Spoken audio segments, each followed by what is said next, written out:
Welcome back to my Colorado Mountain Garden for part two of up potting tomato plants. And I'm going to go into a little more detail.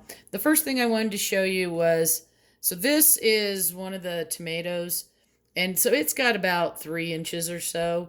And as it grows, like I said, I'll let it grow and then I'll start filling in. Now, typically, I wait until I have two full sets of leaves. These ones here that are kind of long and skinny.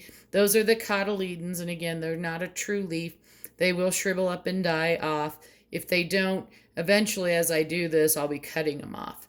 But normally, I wait till I have two sets. But I know some of you started your tomatoes before I did, so I just wanted to kind of give you an idea of what to do.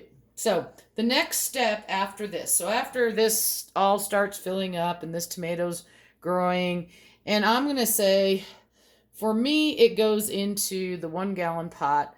And I kind of made this level up here so you could kind of see about where I take that to. I'll take the soil to here, and then I'll drop this whole plant in. And I'll do somewhat the same as I do with my peppers, where I'll fill it up and then I'll pack it down with an empty cup so I can just drop it right in. And when you do that, you want to make sure, you kind of have to just eyeball it, but you're going to take off any leaves that are going to be in the soil or eventually in the soil. Now, don't take off all your leaves, okay? You may have to let it grow a bit.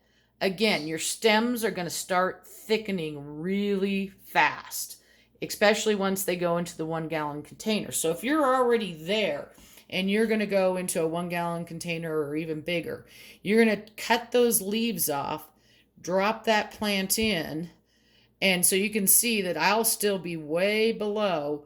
So again, I'll start backfilling with the dirt and keep going up. And as these cups get the plants in these cups get bigger, I can show you what I'm doing in here. And basically I'm doing the same process once it goes in here. Now, why do I do that? Well, I hold my plants for a long time inside because really they can't go out until sometime in June. I do not have heated greenhouses. Sometimes Mother Nature is nice and we can get them out there earlier. Sometimes I have to hold them inside, but I don't want them to be 5 feet tall. I've been there, done that. It's no fun. So this is why I do that. Plus, it thickens those stems.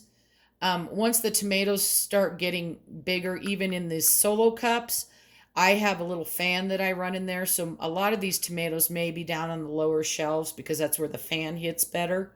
So that also helps strengthen those stems so that you're not really having to provide support. But if your plants are leggy or whatever, you can use just like a bamboo skewer to hold them up. There's a lot of different sizes out on the internet. This is just like a standard one you can get at the grocery store. It's about, I would say, 12 inches tall, but by the time you punch it into the soil, it's only about 6 inches tall. So you can get some that are 18, 36, whatever on Amazon.com. They're super cheap. So if your plants aren't looking sturdy and you need to prop them up, bamboo skewers work best because they work better than something that's like just made out of wood, because the wood will start to get mold on it. And I don't see getting mold on the bamboo as much as, in the past if I've just grabbed a stick from out of the yard or whatever. The other thing I wanted to also mention, and I should have mentioned in the last video, but you can go back and look at the picture of that. If you saw that purple color underneath the leaves, at this stage of the plant's life, that purple color is totally normal. So don't freak out. Yellow is not what you want. Yellow typically is going to mean they dried out or you possibly over fertilized. Sometimes if you leave them in the seed starting mix and you haven't fertilized, you'll start getting yellowing also. But if you start getting yellowing, and let's say you haven't fertilized, don't immediately dump full strength in there. Still do half strength. They should green back up. If you've been adding fertilizer and they're yellowing, unless you think you had a problem with your watering, you probably gave them too much. So you don't want to give them any more. Sometimes it's better to kind of flush the water through and get some of that fertilizer out of there. I don't like using any potting soil that already has fertilizer in it. I want to know what I put in it.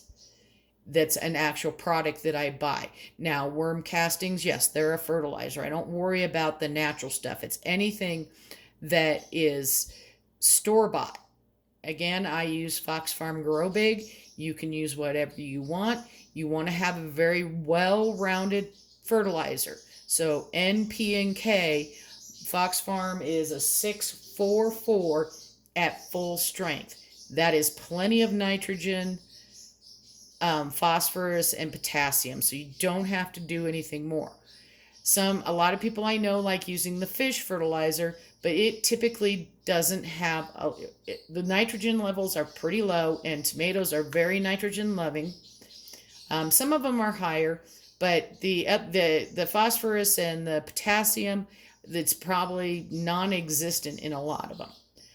When things are in a cup like this, I do not like the granular fertilizer because it takes a while to break down. So use a good liquid fertilizer.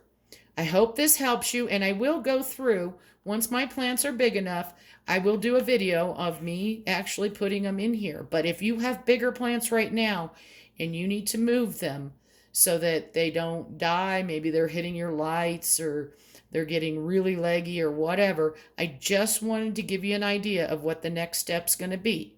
So happy gardening. Hope you're having a wonderful day.